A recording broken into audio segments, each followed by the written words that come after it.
When my son yelled, "You'll never get a penny from me, you useless old woman," and threatened to dump me in the cheapest nursing home he could find, I only smiled and made a call.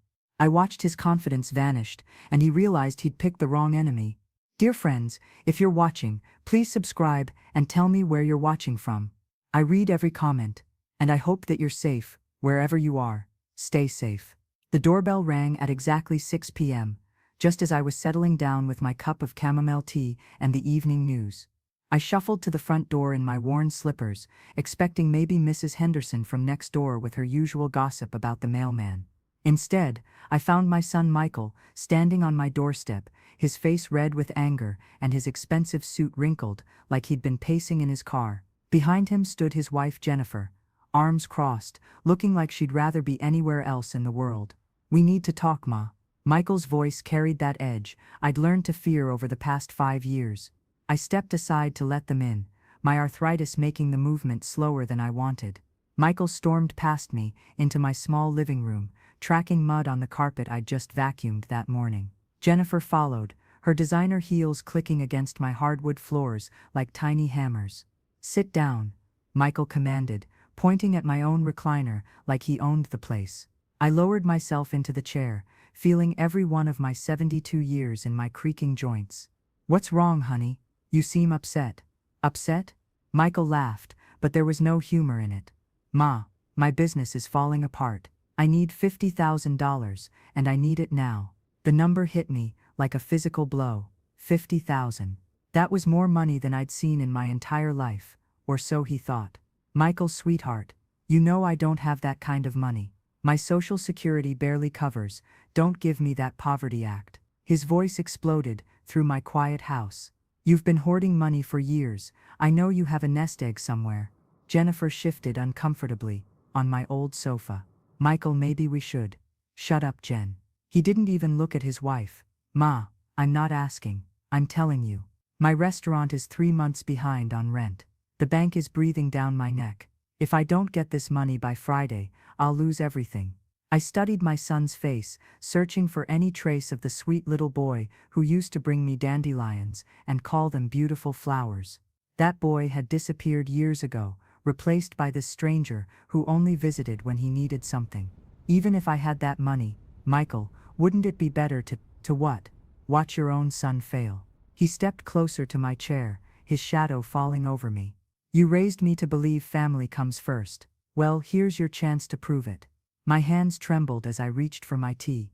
The cup rattled against the saucer, betraying my nervousness. How had I raised a son who could speak to his mother this way? Where had I gone wrong? "I can look into getting a loan against the house," I said quietly. "But $50,000, the house." Michael's eyes lit up with a greed that made my stomach turn. "This old place is worth at least $200,000 in today's market. You could easily get a home equity loan." 200,000. He'd clearly looked into it already, probably driven by, and had it appraised without even telling me. The thought of my son, calculating my worth behind my back, felt like a knife in my chest. "This house is all I have left of your father," I whispered. "It's where we raised you and Sarah. It's where what? Where you're going to die alone, because you're too stubborn to help your family." The cruelty in his voice took my breath away. Jennifer looked up from her phone, for the first time since they'd arrived, her face showing a flicker of shame. "Michael, that's enough," she said softly. "No, it's not enough." He whirled around to face his wife. "My mother has been playing the poor widow for 15 years, acting like she can barely afford groceries while she sits on a fortune. A fortune. If only he knew the truth about my real fortune. But some secrets are worth keeping, especially when they reveal the character of those around you." I set down my teacup and looked directly into my son's eyes. "What happens if I can't get the loan? What happens if the bank says no?" Michael's smile was cold and calculating. "Then you'll learn what happens to mothers who abandon their children in their hour of need." The threat hung in the air between us, like smoke from a fire. I could see the calculation behind Michael's eyes, the way he measured my fear like a predator, sizing up wounded prey. "What exactly are you saying, Michael?" He sat down on my coffee table, putting himself at eye level with me. The move was deliberately intimidating, designed to make me feel small and cornered in my own home. "I'm saying that family loyalty works both ways, Ma. You help me now, or you find out how quickly a son can forget about his mother. Jennifer shifted uncomfortably on the sofa. Michael, you don't mean that, don't I? He kept his eyes locked on mine. When's the last time anyone else visited you, Ma? When's the last time Sarah called? When's the last time any of your grandchildren even sent you a birthday card? Each question was a carefully aimed dart at my deepest loneliness. It was true that my daughter Sarah lived 3 states away and rarely called. It was true that my grandchildren seemed to have forgotten I existed. But I'd always told myself that Michael cared, that he was the one bright spot in my increasingly isolated world. You're all I have left, he continued, his voice softening just enough to sound sincere. And I'm all you have left, so we need to take care of each other. The manipulation was so smooth, so practiced, that I almost fell for it. Almost. By taking care of each other, you mean I give you money whenever you need it. His mask slipped for just a moment, revealing the cold calculation underneath. I mean we support each other, like family should. Jennifer stood up suddenly, her designer purse clutched tight against her chest. I'm going to wait in the car. Sit down, Jennifer. Michael's voice carried absolute authority. This concerns you too. She sat back down, but I could see the humiliation in her posture. How many times had she watched her husband bully people into giving him what he wanted? How many times had she been forced to participate in these ugly scenes? The restaurant isn't just my livelihood, Ma. It's Jennifer's too. We have employees counting on us. We have suppliers who need to be paid. This isn't just about me being greedy. The noble speech might have worked if I hadn't heard variations of it dozens of times over the years. When he'd needed money for his first business venture. When he'd needed money for his wedding. When he'd needed money for his house down payment. There was always a crisis. There was always someone else who would suffer if I didn't open my wallet. How much money have I given you over the years, Michael? The question caught him off guard. I could see him calculating, probably trying to figure out whether honesty or denial would work better. $27,000. That's different. The number Those were rolled off my smaller tongue amounts. with practice This is ease. serious. That's how much I've given you in the past 5 years. $27,000 from my poverty, Social Security, and pension. His face reddened. You kept track. A mother remembers everything, especially when her son tells her each time that it's the last time he'll ever need to ask. The silence stretched between us like a canyon. Jennifer stared at her hands, clearly mortified by what she was witnessing. Michael's jaw worked like he was chewing on words too bitter to swallow. This is different, he finally said. This is do or die time. If I don't get this money, everything I've worked for disappears. Everything you've invested in disappears. Invested.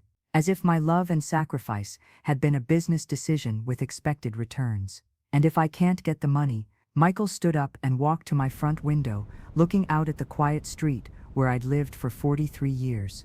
When he turned back, his face had transformed into something I barely recognized. Then you'll find out what it's like to be truly alone. No more Sunday dinners. No more phone calls. No more visits. You'll sit in this house by yourself and think about how you chose money over family. The words hit me like physical blows. Sunday dinners had been the highlight of my week for the past 5 years, the only time I felt like I still had a family. The thought of losing even that small connection made my chest tight with panic. But worse than the threat of abandonment was what came next. And when you get too old to take care of yourself, when you need someone to make decisions about your care, remember this conversation. His voice dropped to a whisper that somehow felt more menacing than shouting. Remember how you chose to hoard your money instead of helping your family. The implication was clear. When I became vulnerable, when I needed an advocate, he would be nowhere to be found. Or worse, he would be there, but only to make sure I ended up somewhere cheap and forgotten. You have until Friday to get me that money, Ma. $50,000. Cash or certified check. He walked toward the door, then turned back one final time. And just so we're clear, if you don't come through for me this time, you'll never see a penny of support from me. Not for groceries, not for medical bills, not for anything. You'll be completely on your own. The front door slammed behind them, leaving me alone in a house that suddenly felt more like a prison than a home. But what Michael didn't know was that I'd been keeping secrets for a very long time. And some secrets have the power to change everything. I sat in my recliner for a long time after they left, watching the shadows grow longer across my living room floor. The house felt different now, contaminated by the ugly words that had been spoken within its walls. Have you ever had someone you love turn into a stranger right before your eyes? That's what it felt like watching my son threaten and manipulate me with such calculated cruelty. I thought about the little boy who used to crawl into my bed during thunderstorms, begging me to keep the monsters away. Now he was the monster, and I was the one who needed protection. My fingers traced the worn fabric of my chair's armrest, remembering all the evenings I'd spent here after Harold died.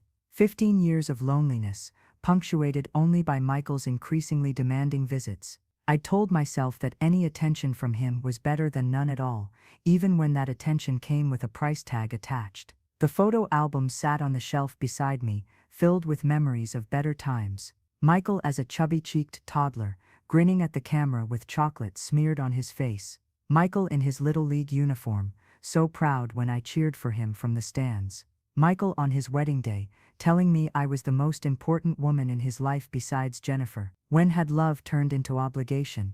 When had my son started seeing me as nothing more than an ATM with a pulse?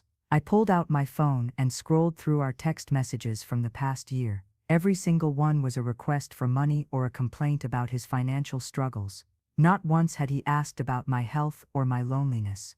Not once had he shared good news or funny stories from his life. The pattern was so clear now that I wondered how I'd missed it for so long. Or maybe I hadn't missed it. Maybe I'd chosen to ignore it, because acknowledging the truth would have meant accepting that the son I'd raised with such love and sacrifice had grown into someone who only valued me for what I could provide. Harold used to warn me about spoiling the children. "You're teaching them that love means getting whatever they want," he'd say, when I'd give in to their demands for toys or treats. But I'd brushed off his concerns, believing that showing love through generosity was better than the strict, emotionally distant upbringing I'd received. Now I wondered if Harold had been right. Had I created this monster by teaching my children that my love came with material rewards attached? The house phone rang, startling me out of my dark thoughts. The caller ID showed Sarah's number, and for a moment my heart lifted with hope. Maybe Michael had called his sister. Maybe she was reaching out to offer support. "Hi, Mom." Sarah's voice sounded tired and distant, the way it always did when she called. "Michael told me about his restaurant troubles. He said you're being stubborn about helping him." The hope died in my chest, replaced by a familiar ache of disappointment. Of course she wasn't calling to check on me. She was calling to add her voice to Michael's pressure campaign. "He needs $50,000, Sarah. That's not pocket change. Mom, he's family. Family helps family. Don't you remember teaching us that?" The irony was so thick I could taste it. Yes, I'd taught them that family helps family. But somehow the lesson had only stuck in one direction. They'd learned that family meant I helped them, not that they helped each other or helped me. "When's the last time either of you helped me with anything?" The question came out sharper than I'd intended. The silence on the other end told me everything I needed to know. Sarah couldn't remember a single instance of offering help because there weren't any to remember. "That's different, Mom. You're retired. You have time and resources we don't have." Resources. Another word that reduced my worth to dollars and cents. "I have to go, Sarah. I need time to think." After I hung up, I walked through my house with new eyes. The modest furnishings that I'd carefully chosen and maintained over the years. The family photos that documented decades of love and sacrifice. The quiet spaces where I'd grieved my husband and raised my children and built a life worth living. This was what Michael was willing to sacrifice for $50,000. Not just my financial security, but my dignity, my peace, and my sense of family belonging. I stopped in front of Harold's portrait on the mantelpiece. He looked so handsome in his Navy uniform, so full of hope for the future we were going to build together. We'd had 43 years before cancer took him, 43 years of partnership and love and shared dreams. "What would you do, Harold?" I whispered to the photograph. "How do you handle it when the children you raised become strangers?" Of course there was no answer, but as I stood there in the gathering darkness, I felt something shifting inside me. The fear and hurt were still there, but underneath them was something harder and more resolute. Michael thought he held all the cards. He thought his threats would force me into submission because I had no other options, no other sources of strength or support. But Michael didn't know everything about his mother. There were secrets I'd kept for 15 years. secrets that would change the balance of power in ways he couldn't imagine. Tomorrow, I would start making phone calls. Tomorrow, I would remind my son that underestimating people is always a dangerous game, especially when the person you're underestimating is the woman who raised you. The next morning brought gray skies and the kind of drizzling rain that seemed to seep into your bones. I barely slept, tossing and turning as Michael's threats echoed in my mind. The house felt different now, tainted by the knowledge that my own son saw it as nothing more than collateral for his demands. I was making coffee when my phone buzzed with a text message. Michael, of course. Even his digital communication felt aggressive and demanding. Ma, talked to 3 banks yesterday. You can get a home equity loan for 80K easy. Meeting with lawyer Friday to discuss power of attorney if you're too old to handle finances responsibly. This is for your own good. The coffee mug slipped from my hands, shattering on the kitchen floor in an explosion of ceramic and hot liquid. Power of attorney. The words sent ice through my veins. He wasn't just threatening to abandon me, he was threatening to take control of my life entirely. I stood there staring at the broken mug, thinking about the legal papers Harold and I had signed years ago. I'd named Michael as my power of attorney, back when I still believed he had my best interests at heart. The document was sitting in my filing cabinet right now, a loaded gun pointed at my independence. My hands shook as I dialed the number. Michael answered on the second ring, his voice brisk and businesslike. Good. You got my message. I've already started the paperwork process. We can have everything signed by Monday if you cooperate. Michael, you can't be serious about power of attorney. I'm perfectly capable of managing my own affairs. Are you? Because refusing to help your son when he's facing bankruptcy doesn't sound very rational to me. His voice carried that patronizing tone he'd perfected over the years. Ma, I've been thinking about this all night. You're 72 years old. You're isolated. You're not thinking clearly about financial decisions. The manipulation was so smooth, so practiced, that I wondered how many other elderly people he'd used these tactics on. Was this how he'd built his restaurant empire? By convincing vulnerable people to make decisions against their own interests. I'm thinking perfectly clearly, clearly enough to see what you're really doing. What I'm really doing is trying to save my business and protect my mother from making foolish financial decisions. His voice rose slightly, revealing the anger beneath his reasonable facade. Do you have any idea what happens to old women who refuse to listen to their families? They end up broke and alone in state-run nursing homes. The threat was no longer subtle. It was as direct and brutal as a punch to the face. You would put your own mother in a nursing home. I would put you somewhere safe when you're clearly not capable of taking care of yourself anymore.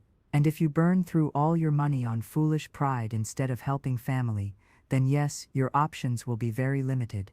I could hear Jennifer in the background, her voice muffled but distressed. She was saying something about this going too far, but Michael cut her off with a sharp command to mind her own business.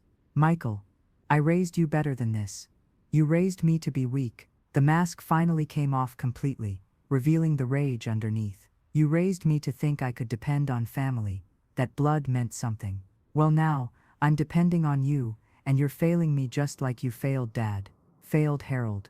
The accusation hit me like a slap across the face. Harold had died fighting cancer with every ounce of strength he possessed. I'd spent 3 years caring for him, watching him waste away while I pretended to be strong enough for both of us. How did I fail your father? By not fighting hard enough for the treatments he needed. By accepting that small-town hospital's diagnosis instead of taking him to the specialists in the city. By giving up on him.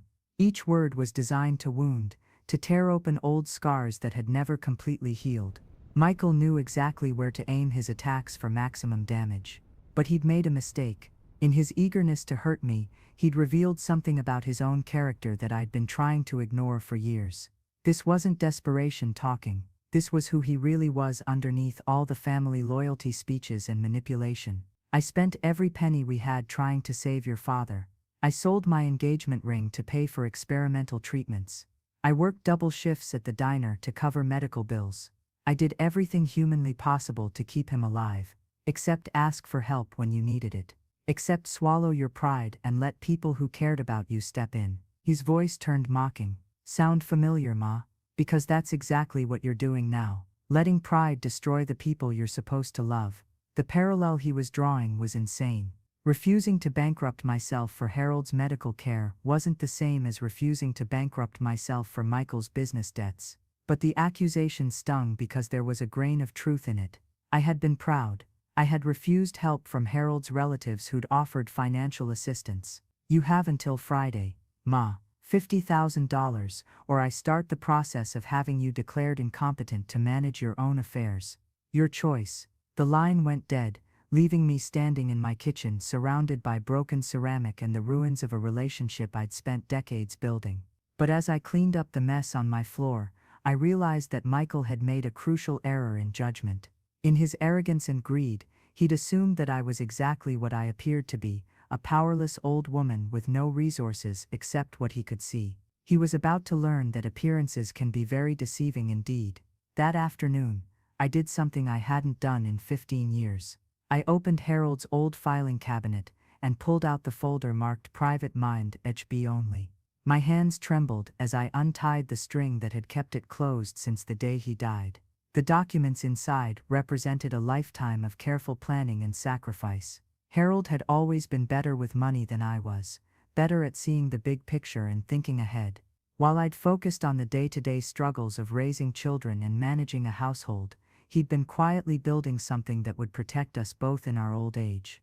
The first document was a life insurance policy I'd never touched, $250,000, sitting in an account that collected interest while I lived on Social Security and pension payments. Harold had made me promise to save it for emergencies, to never touch it unless I absolutely had to.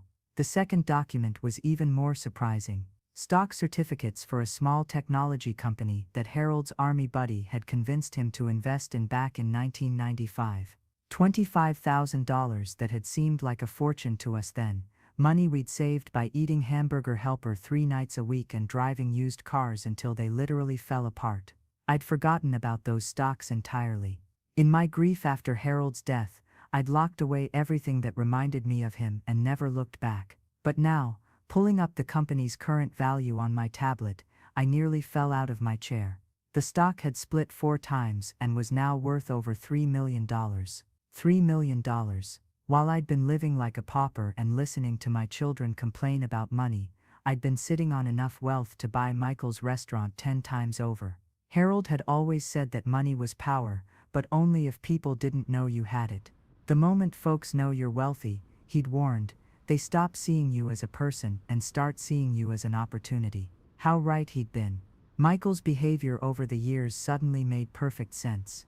He'd been testing me, probing to see how much money I might have hidden away. Every sob story about his business struggles, every crisis that required my financial intervention, had been research as much as manipulation. But he'd made a crucial miscalculation. He'd assumed that if I had serious money, I would have been living differently. He couldn't imagine someone choosing to live modestly while sitting on wealth, so he'd concluded that I had nothing more than what appeared on the surface. I spent the rest of the afternoon making phone calls, first to Harold's old financial advisor, who was delighted to hear from me and amazed to learn that I'd never touched the investments, then to a lawyer who specialized in elder law, just to understand my options if Michael actually tried to pursue guardianship proceedings. The lawyer's advice was reassuring. Michael would need to prove mental incompetence or financial mismanagement to take control of my affairs, and my careful stewardship of Harold's investments proved exactly the opposite. If anything, I was more financially competent than 90% of people my age. "Mrs. Burke," the lawyer said, "your son may be in for quite a surprise if he tries to challenge your financial decisions." That evening, I sat at my kitchen table with a cup of tea and Harold's old address book, looking up phone numbers I hadn't called in years. Michael's threats had awakened something in me that I'd thought was buried with my husband, the fighting spirit that had gotten us through 43 years of marriage, 2 children, and all the challenges life had thrown at us. Harold used to say that the best way to deal with a bully was to give them enough rope to hang themselves. Let them think they're winning, let them get overconfident, then pull the rug out from under them when they least expect it. Tomorrow was Thursday. Michael's deadline was Friday. That gave me exactly 24 hours to set my trap. I picked up the phone and dialed Michael's number. He answered on the first ring, probably expecting me to cave under the pressure of his threats. "Ma, I was hoping you'd call. Have you made a decision about the loan?" I have. I want you and Jennifer to come to dinner tomorrow night. 6 o'clock. We need to discuss this face to face like adults. The surprise in his voice was obvious.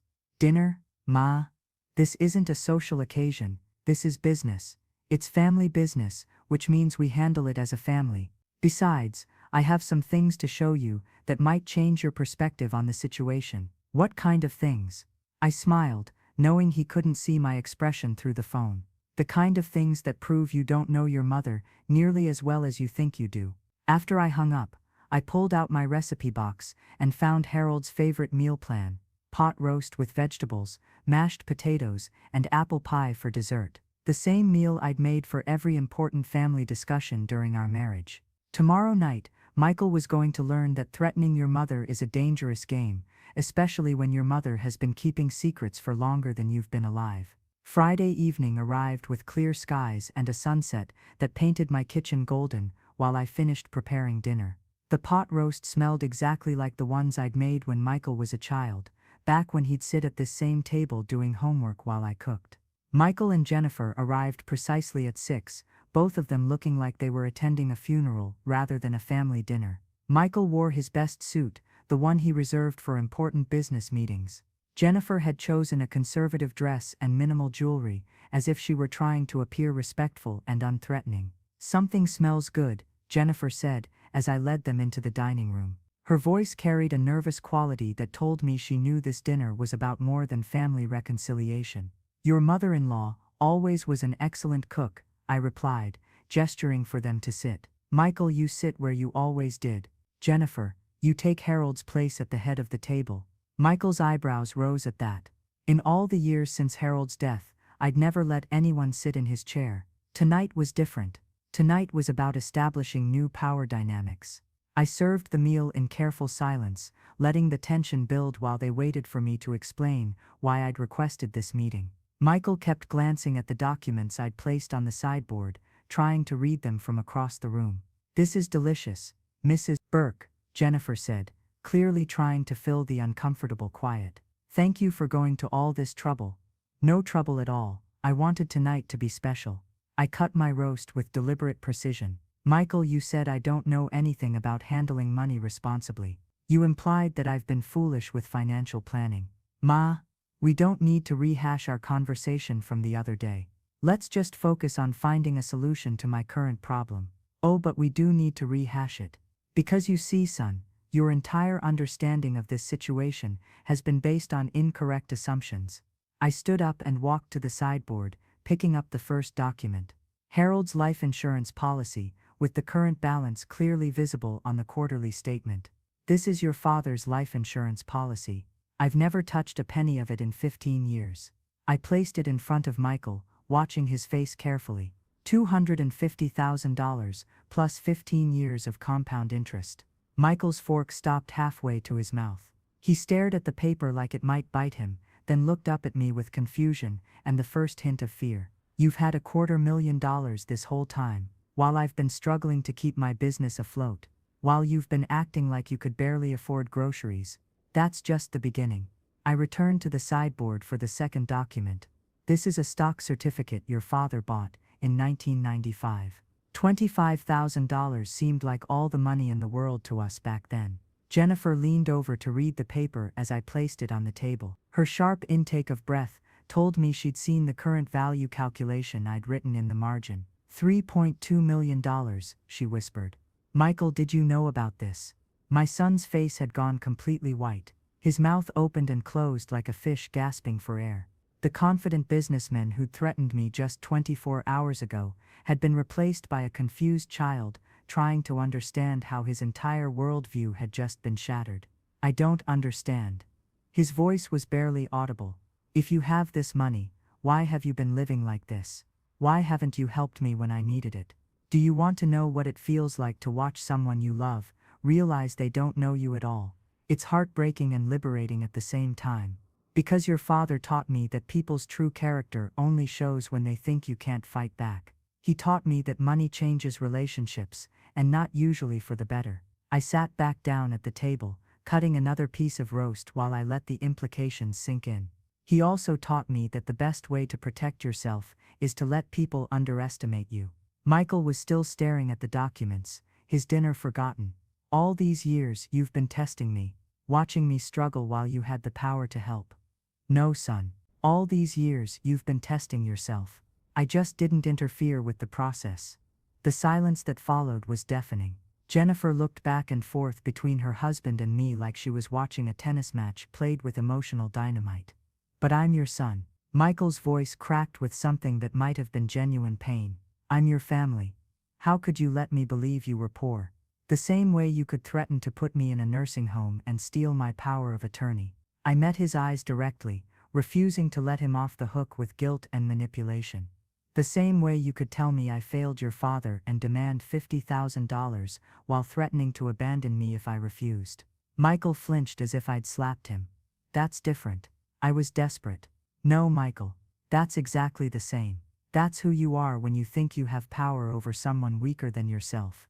I stood up again and walked to the window, looking out at the street where I'd raised my children and built a life worth living. Tomorrow you were going to start legal proceedings to have me declared incompetent, weren't you? He didn't answer, but his silence was answer enough. Well, I have a proposition for you instead.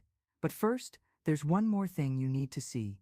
I returned to the sideboard one final time and picked up the last document, the one I'd saved for the moment when Michael thought he understood the full scope of his miscalculation. This was the one that would change everything. This is the deed to Harold's family farm in Kentucky. 500 acres that his grandfather left him, land we never sold because Harold said it might be valuable someday. I placed the paper in front of my son, watching as his eyes scanned the text. The property assessment, completed just last month, was stapled to the back page. The state wants to build a new highway through that exact area. They're paying $12 million for the land. Jennifer made a choking sound and grabbed her water glass. Michael's hands shook as he picked up the document, reading it over and over like the numbers might change if he stared at them long enough. 12 million, he repeated in a whisper. Plus the 3 million in stocks, plus the insurance money. He looked up at me with eyes full of shock and something that might have been awe. You're worth over $15 million. I'm worth exactly what I've always been worth as your mother. The money doesn't change that. I sat back down and resumed eating my dinner, as if we were discussing the weather instead of a fortune that could change generations of our family's future. But you let me think. You let everyone think. I let you show me who you really are when you thought I was powerless. I cut another bite of roast, chewing it slowly while Michael processed the magnitude of his mistake. And you showed me, son. You showed me very clearly. The dining room was so quiet, I could hear the grandfather clock ticking in the hallway. Michael stared at the documents, scattered across the table like puzzle pieces that didn't fit together properly. What do you want from me? He finally asked. An apology. You want me to beg forgiveness for trying to protect my business. I want you to understand something about consequences. I set down my fork and leaned back in my chair. For the past 5 years, you've treated me like an ATM. You've demanded money, threatened me when I hesitated, and made me feel guilty for having boundaries. Jennifer was crying quietly into her napkin, probably realizing that her husband had just destroyed their relationship with a woman worth $15 million. But yesterday, you crossed a line that can't be uncrossed. You threatened to have me declared incompetent. You threatened to put me in a nursing home. You told me I'd failed your father and that I'd die alone and forgotten. Michael's face crumpled like a child who'd been caught in a terrible lie. Ma, I was desperate. I wasn't thinking clearly. Oh, but you were thinking very clearly. You were thinking about power and control, and how to manipulate me into giving you what you wanted. I picked up the power of attorney document he'd referenced in his threat. This is what you were planning to use against me, isn't it?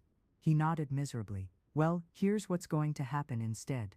I tore the document in half, then in half again until it was nothing but confetti scattered across the table. I'm revoking your power of attorney and transferring it to someone who's earned the right to make decisions about my care. Who? The word came out as a croak. Your sister Sarah, the daughter who never asked me for money, who never threatened me, who never made me feel like a burden or an obligation. The irony was perfect. Sarah, who lived far away and rarely called, had suddenly become more trustworthy than the son who visited regularly, but only to make demands. Sarah doesn't even talk to you. Michael protested. She doesn't care about family the way I do. She doesn't care about my money the way you do. There's a difference. I stood up and walked around the table, placing my hand on Michael's shoulder the way I used to when he was small, and had made a mistake that required correction. Michael, I love you.